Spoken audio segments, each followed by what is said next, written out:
and slowly the people started to place bets among themselves regarding his... I wasn't prepared for this at all. Dark web is a grim place, a pit where humanity's worst instincts thrive, and it's where I work. It is.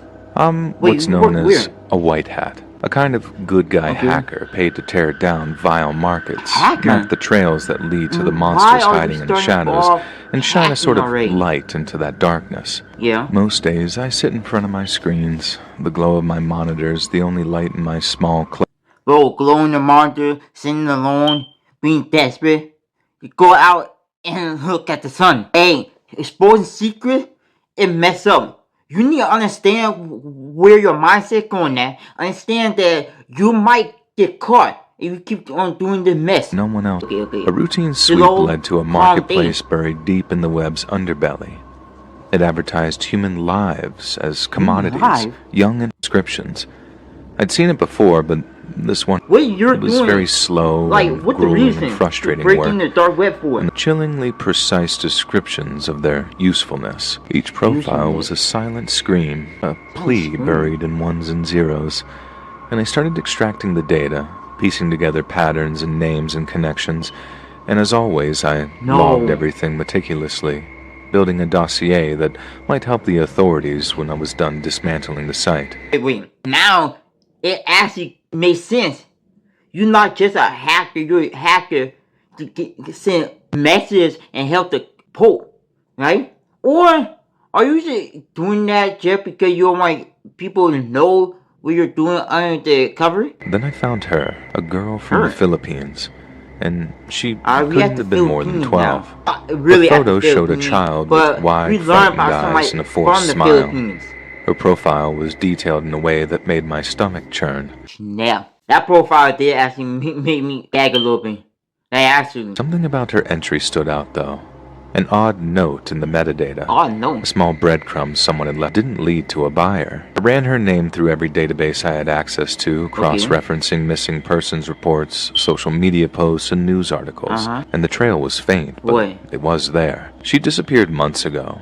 Her last known sighting in a small village. The local news barely mentioned it, and her parents never reported her missing. Instead, their lives had taken a very curious turn. I found pictures of them on Facebook, standing in front of a newly built house, posts bragging about a blessing that had come their way. Blessing come their way. Expensive clothes, lavish parties, smiles plastered across their faces. It just didn't add up. Where does a poor family suddenly get that kind of money? The pieces clicked together. You're right. How are you that poor, but suddenly got so much money that you get a house that good? How? Did you all rob someone?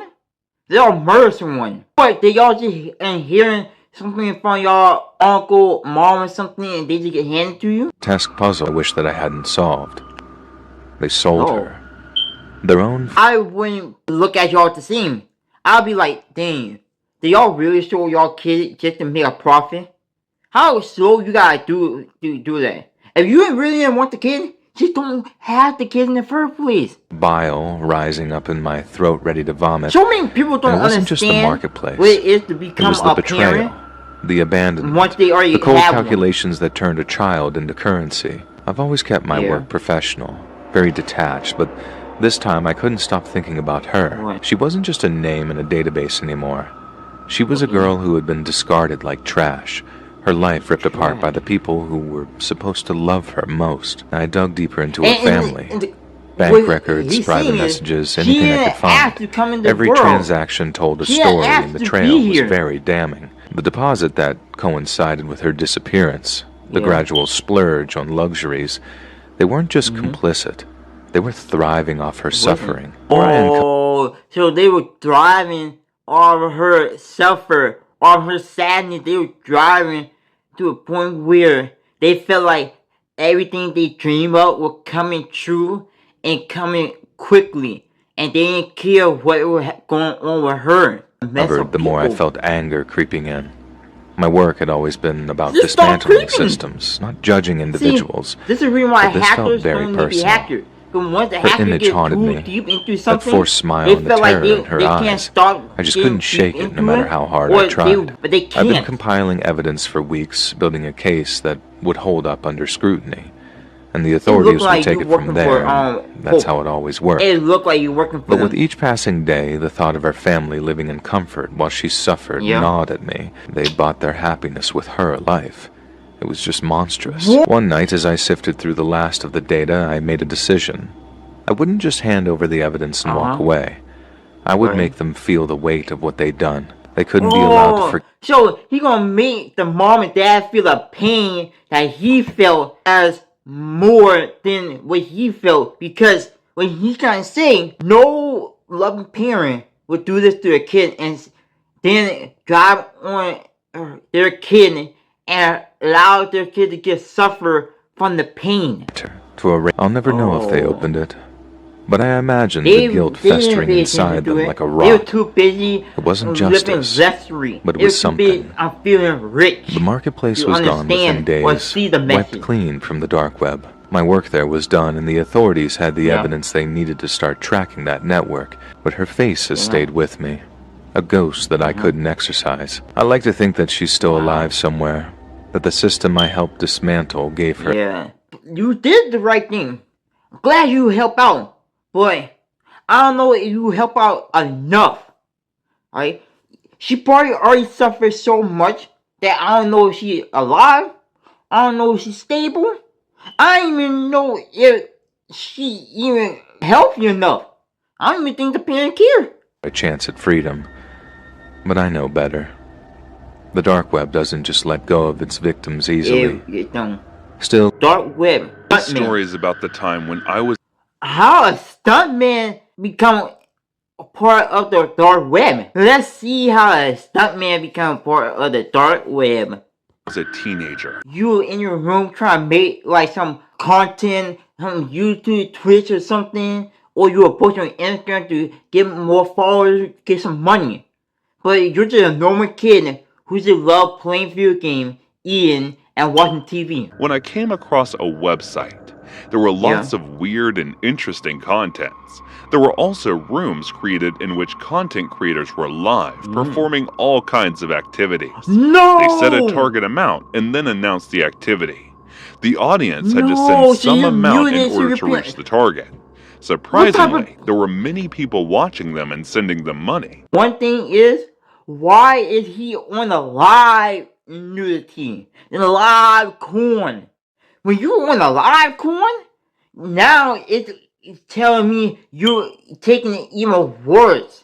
Now it's telling me it could definitely be in no way. I was scrolling through the rooms when I saw there was a room which had the more audience than others. Like I got curious and went there to check. It was a young boy, corn, must be around the age of 19 when you watching the live corn, he was performing some sort of stunt, and it looked like someone else had the camera. He was climbing down a cliff with a heavy-looking bag. He had grabbed a knife from his mouth, and even after this kind of stunt, his target amount was the lowest among all. And soon after that, I found out the reason behind it. Unlike others, he used to come live 2 times a day and set the same amount of target as previous one, each time performing some dangerous stunt. It piqued my interest, so I started watching it. Sometimes I would even send some money to him. Slowly, the level of danger in his stunt. Why would you send money to people on that site? I don't send no money to people on the site. Now, I do watch it sometime, occasionally. Right? We all watch it. But being down bads is where you send money to people on live corn. Now you're even worse than me.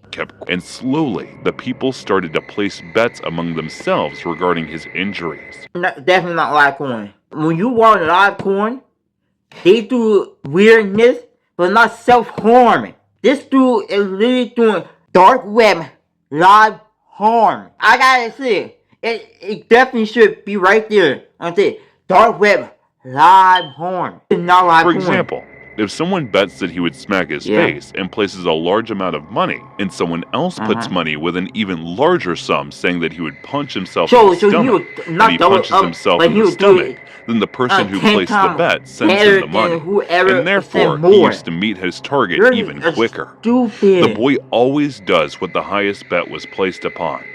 Gradually, it stopped being the live stunts and became a self-harming bidding. One day, a man placed a bet that in the next stunt, if he would cut his thumb, then he would send him half the target amount. I could tell by the look on the boy's face that he did not want to do it. But the next day, he cut his thumb, and the man... One thing is, why do it?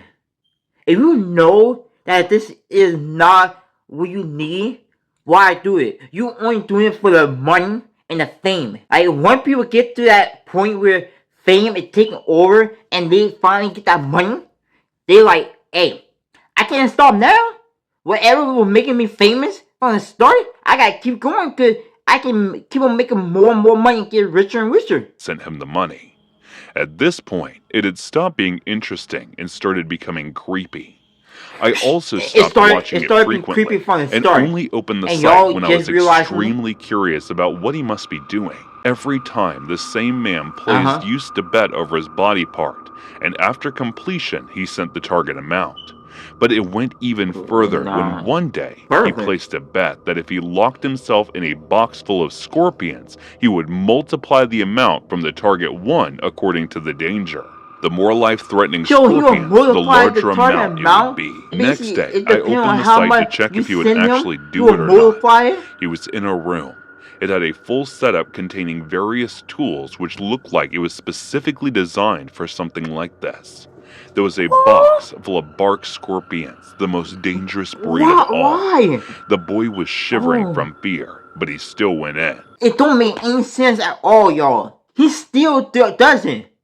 He knows the harm it can do to his body, and he still do it anyway. I'm telling y'all, when fame and money come together, y'all are so tempting that y'all would do anything for fame and money. Anything.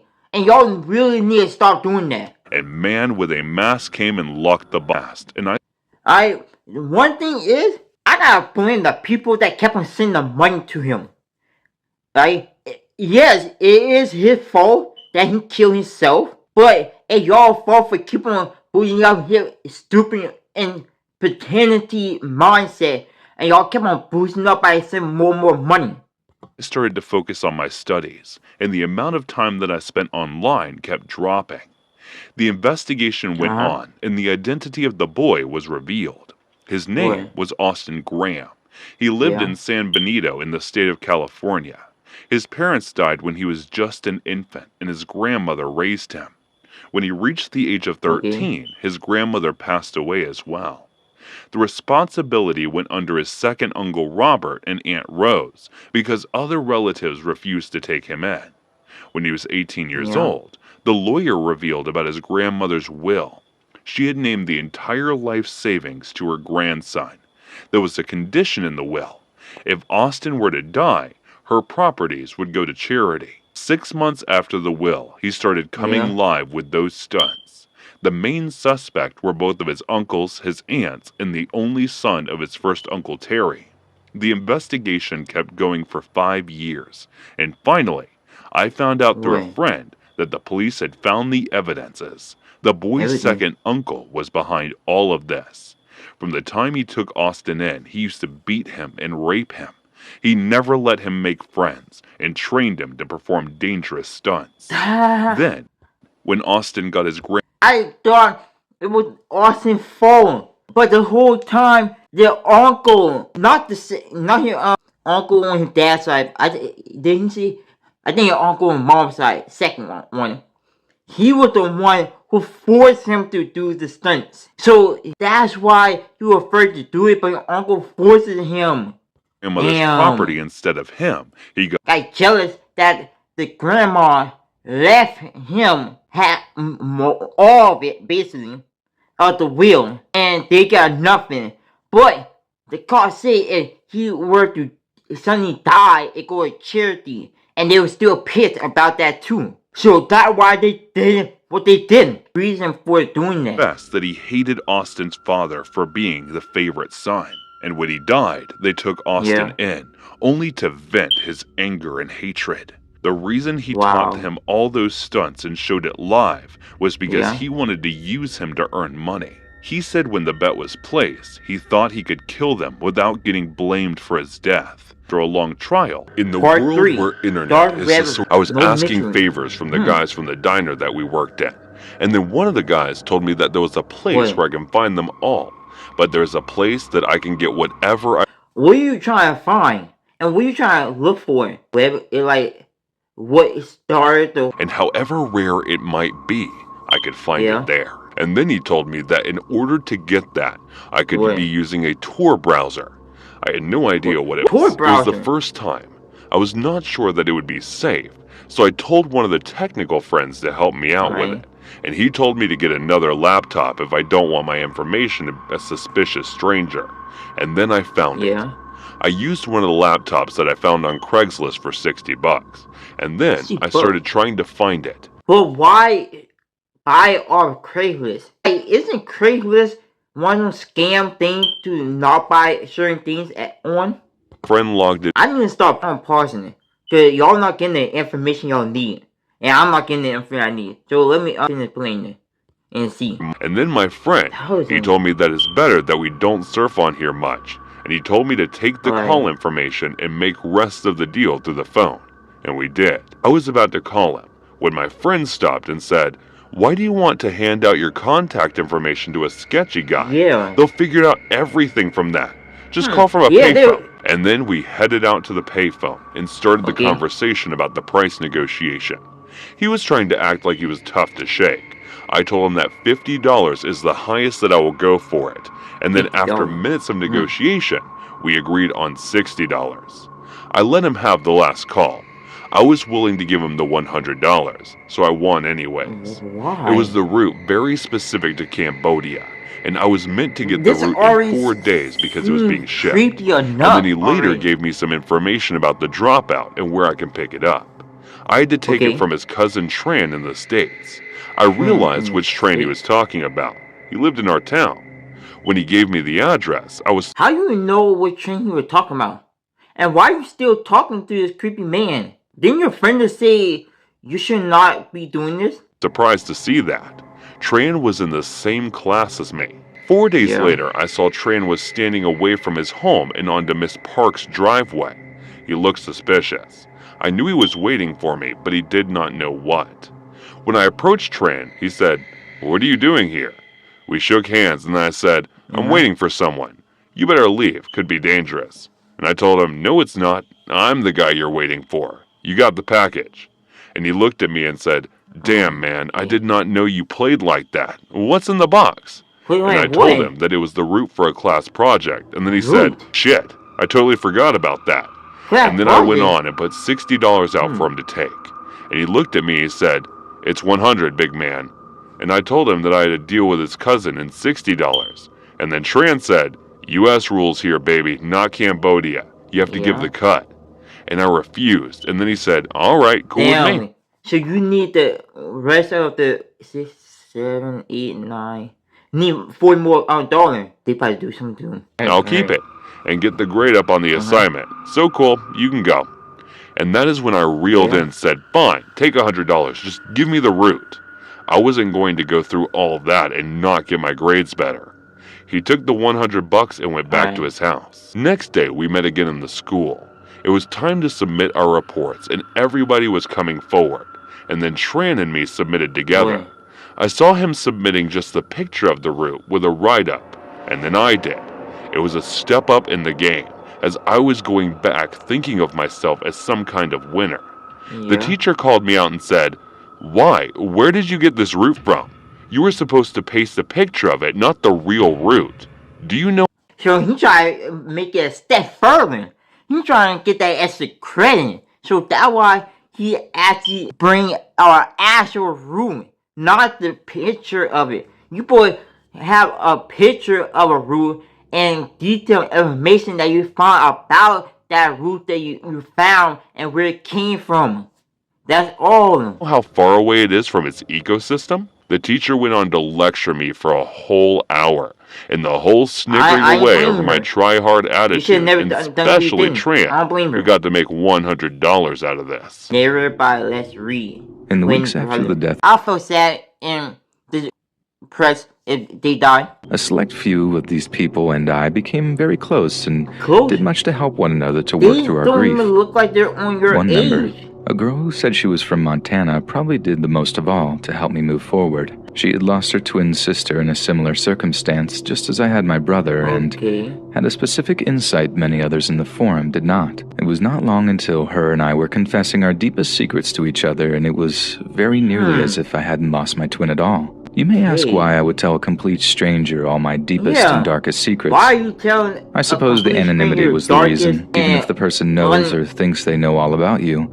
They still don't know your true identity and location. That aspect of the internet gives you carte blanche to bare your soul to a person you're confident doesn't know the true you. The connection we formed over my time on the forum was the best thing that could have happened to me at the time. However, my confidence in my anonymity and comfort with this person would ultimately come back to bite me and make my life on the internet and outside of it complete torture. It was an average ordinary morning when I discovered my friend's true face. I fired up my computer and opened my mail only to be overwhelmed by a barrage of angry and vicious messages. As I scrolled through each one, it soon became clear what was happening. Someone very close to me had dumped all my terrible secrets onto the forum and wider internet. I tried to deny it to myself for a long time, who the identity of the person was, but I was eventually forced to face the facts. Apparently, my supposed friend on the forum had told everyone there some of my private feelings towards my dead brother, and the way in which he chose to end his life. We all have those opinions or feelings we keep to ourselves because we know they wouldn't be popular with those around us.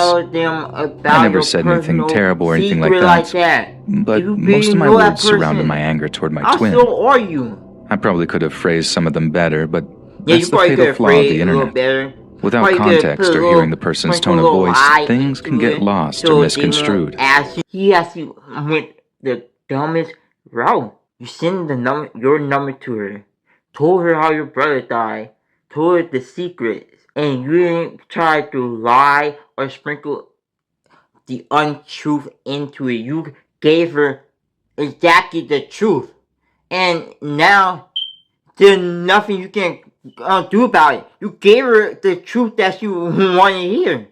When I would finally sum up the courage to confront her about this, the pieces would all begin to fall into place. Her written reply laid it all out clearly. I had foolishly walked right into the clutches of a person who hated me and my family. My friend, all these months, turned out to be the drug-addicted ex-girlfriend of my brother. You didn't know that? So the whole time, she was the drug-addict ex-girlfriend of your brother? No, his life might be over. He might be face the same fate as his brother. In my opinion, she was one of the major reasons he took his life, and my family agreed. What? Which is why we had barred her from the funeral and anything taking place that day. That's the reason she swore she'd get back at us, and boy, she did. Apparently, she had been on the forum one day and guessed who I was. Just to be sure, she pretended to be a bereaved twin and started to suck up to me. Once it became obvious that I was who she thought I was, she saw it as an opportunity to get her revenge. In hindsight, things were starting to make more sense. She'd always been a bit pushy when trying to get me to tell her a secret. To make me more comfortable, she'd tell me something, which we all know now was a load of BS, and I would always fall for it. All through her message, it was clear she had no remorse for what she had done. In fact, upon hearing of the many threats in my life, she decided to push things along by doxing me. What she hoped to happen had, and she was very pleased by the result. This final message was the last time I'd heard from her. No replies would come to my following emails, and soon after, I'd be forced to get... After I spoke with my family and our lawyer, I took their advice and got rid of all my prior connections. This included having to move to a new place.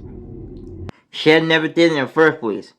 But you probably just didn't know that was her. The way she rewrote herself on Facebook. I was, and still am, concerned about the remainder of my family. Although my brother's ex was able to get her revenge on me, the rest of them were assumed to still be in danger. My father assured me that they would be fine, and from all appearances, he may be correct.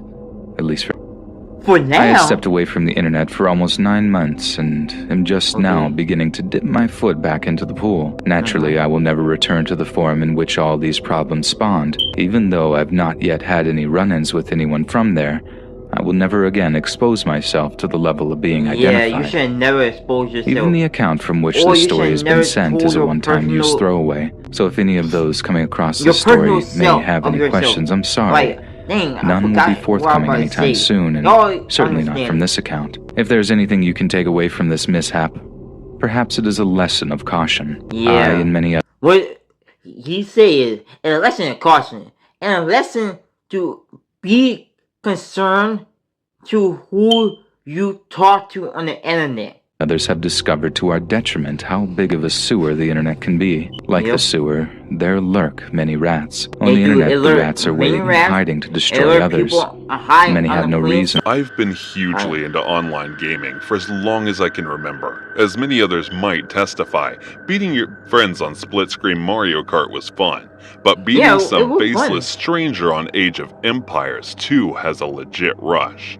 Like, I always imagined it was some super smart older kid and getting their butt handed to them by me, the 10-year-old tactical genius. And the whole thing kicked off a love affair with online games that stayed strong ever since. But the past 8 years or so, my game of choice has been Counter-Strike Global Offense. I just realized, what these narrators are saying things that they experience in their life being on the dark web or being on sites like the dark web. Being a sweaty FPS veteran, I played the first game a whole bunch and was super excited to get to grips with its successor. When I got my hands on it, I was hooked. And over the years, I moved from clan to clan, playing with an ever-shifting international group of people until I settled on the clan. And now it's run by his husband and a wife pair in their 40s. And they generally keep the whole operation running smoothly and drama-free. Hence why it's been my steady clan for the past couple of years. I say generally because there was one quite significant incident involving another clan member that had a significantly negative impact on my life. So there's this one particular girl that I used to play with quite regularly who had the username K9 Disclaimer. Not her exact username. I just don't want her to hear me telling about the story so she can't find me again. At first, Kay actually seemed really cool, and judging from her profile picture, pretty cute too. She was exactly the kind of girl I'd been crushing on back before I was married. But since I was with Lena, all that kind of stuff was totally off the cards, and the relationship we had was entirely platonic. My whole life was going swimmingly for a while, and I was very happy. Right up until my wife decided that she wasn't so happy, and that she was going to file for divorce. It hit me like a ton of bricks. I had no idea she was so unhappy with our marriage, and as much as she insisted it wasn't me, that she had her own issues going on, I still blame myself. Add on to that, then you take the only thing that means so much to me, and that's my kid. So what else you expect me to do? What else? I got nothing. At that point, once you already take my kid, I'm already a broken man. Super late. Losing myself in single player stuff because I just couldn't face interacting with people. I did make an effort to keep the clan updated. Like, I didn't want them thinking that I died or ghosted or whatever. So I told them about the divorce and how I wasn't feeling so Why would you tell them? They were super supportive. And I'll always remember that. And they had the presence of mind give me the time and space that I needed to get myself together again. All but one canine, like I said, K, was just my type. And I know that there was a slight chemistry between us. But in the how you know that? You don't even know her in person. That's why you have to pay attention and make sure that the profile good, read everything, make sure they legit, and make sure you actually meet them in person. Cause online, they can be a totally different person. Aftermath of getting such horrible news, I was in no mood to contemplate dating again, and I knew I wouldn't be getting back on that horse anytime soon. But Kay didn't see it that way. Apparently, and over the following weeks, showed herself to be anything but the friend that I needed right now, as she once put it. It started off all innocent, getting my real name off a mutual friend so she could wish me well on Facebook. It was an unexpected intrusion, but not entirely unwelcome one. She was worried. I got that. So I let her know I was in a bad place. But then I was dealing with... Do you need a counselor? Do you need help? Do you need to be on some Medicaid, pills? Or if there is something else that messed up in your head? With it. The conversation was amicable. She sent me a friend request that I had no problem accepting. Then, that was that. Or so I thought anyway. What started as a few gentle inquiries... She said, can we have dinner? So she want me up. It's quickly turned into something totally overwhelming. After a week or so of getting messages from K9, the tone had gone from kind and understanding to weirdly accusatory. A perfect example of this is when she messaged me something like, I want to hear more from you, or hear from you is only making me feel worse. Need to understand that your actions have an effect on those around you. Now, this is like one of the lowest points of my life, and she's sending me messages like that. It didn't just make a depressing situation all the more draining. It actually turned a switch in me, and I started to feel anxious and angry towards her. Why do you feel angry toward her? What did she did to you? Come on, man. You can do better than that. This is about the time I would just started ducking her messages entirely. I didn't need that kind of drama in my life. I had enough on my plate as it was. Yeah, you already The next escalation came when my soon-to-be ex-wife called one morning, presumably to talk about some depressingly tedious aspect of her upcoming divorce. Only, it wasn't the divorce that had prompted her call. It was something else entirely. She started off the call by asking who in God's name is insert K9's real name, and she sounded livid. I remember just sitting there in shocked silence for a moment, neurons firing my brain as I pieced all together in a matter of seconds. Except... And my girl, I asked who I was texting, who I was dealing with, I'm fooling. Because I'm the kind of man who not going to cheat on their girl. But I don't got one, but you always get it. I'm a loyal man. And K9's friend request meant that she had access to every one of my Facebook contacts. A type of privacy I never really thought of previously, which obviously included all of my close friends and family, along with my soon-to-be ex-wife. I tried to explain that K was someone I played CSGO with, and some innocent explanation, but I knew what was happening. Kay had obviously been in touch with my wife, and whatever message she'd sent, it definitely not been friendly. But far from being friendly, Kay's messages have been downright abusive, and from my wife described, straight up threatening in several places. She said she'd be in touch with the police to file a complaint, but how that wouldn't be necessary. Fine, just kept my freaking mouth shut. So one thing I gotta say. How did she get your ex-wife number? How did she get the number? Second of all, it's your fault. Third of all, now you're a kid? Now, not only is Kay not helping things, she's actively making things worse. And what's more, her behavior is reflecting badly on me too. As my ex's divorce lawyer would most definitely use her messages in any kind of custody battle. So for the first time in about a week, I reached out to Kay to ask her to stop what she was doing. It was a well-worded, polite message, which I actually redrafted to make it sound as non-confrontational as possible. But still, she took it terribly. She tries calling her, and that won't pick up. And she just bombards me with apologies at first, confessing her love, and to her mood switched into her tone. Now it makes sense. She doing all this so that your ex won't be in your life and she can have you to herself so she can be in the... Now got decided nasty. I don't want to go into too many details, but what she said, it was long-winded, drawn out, and thoroughly upsetting. But let's just say a lot of it involved my crumbling marriage and my ability as a father, something that really hit home at the time. I was heartbroken. But I had the wherewithal to do the right thing and just cut Kay out of my life. I blocked her on Facebook, Discord, and Steam, and foolishly think she's gone for good. and that I can do my grieving in peace and get back to online gaming when I feel good and ready. Literally about a month later, boom, the pandemic happens. I don't mean to make light of a horrible situation, but the whole work from home thing was exactly what I needed. I could do my homework in my own space, and I didn't have to suffer through having to go into public during my post-divorce stubble and hangover periods. Naturally, working from home meant Zoom calls galore. I don't think many people have even heard of Zoom before the pandemic, but now, I think you'd be hard-pressed to find someone who hasn't. Just imagine owning stocks in Zoom pre-COVID.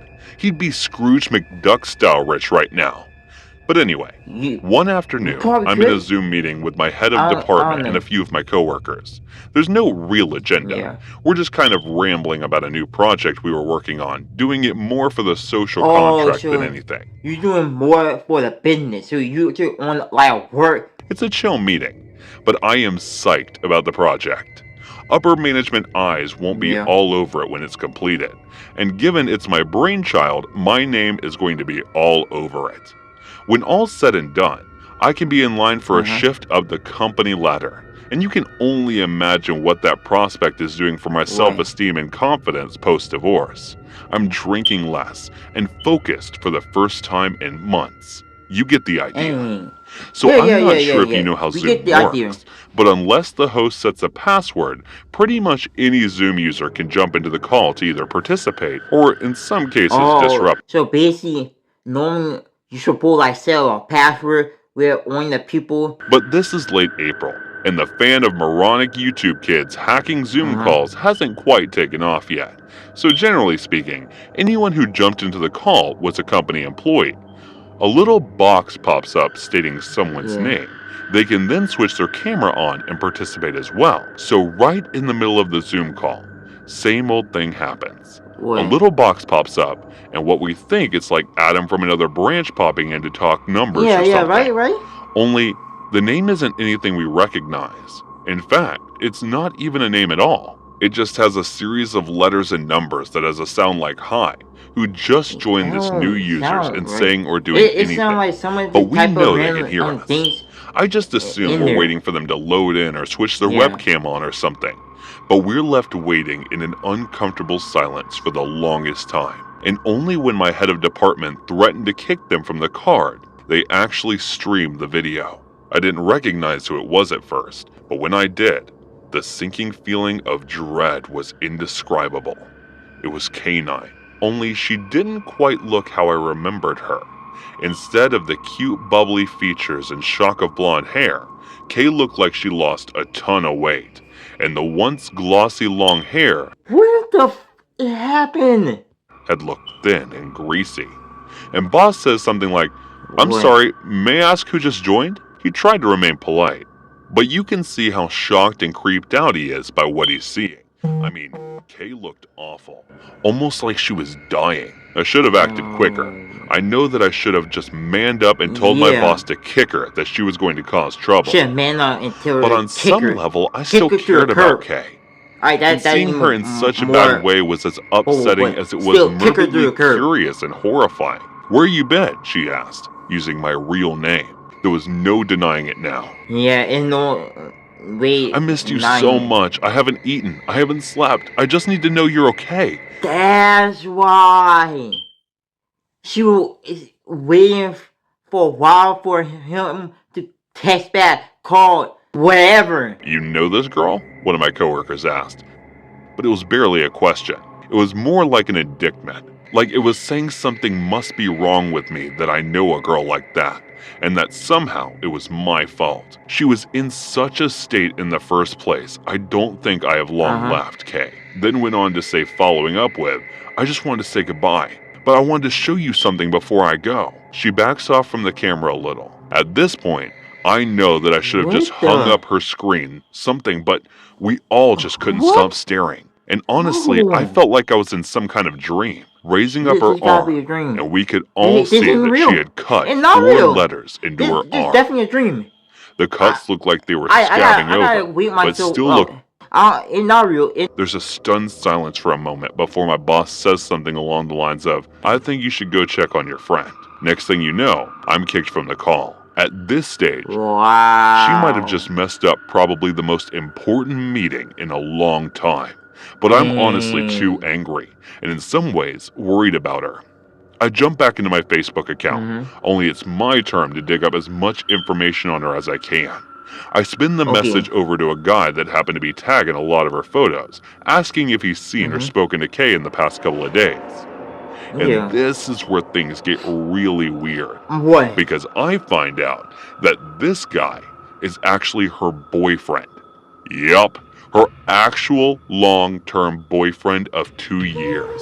Well, it tells me that Kay is fine, and that she looked terrible because she's shooting a short horror movie for a community college course she's taking, one in which he's playing some kind of victim.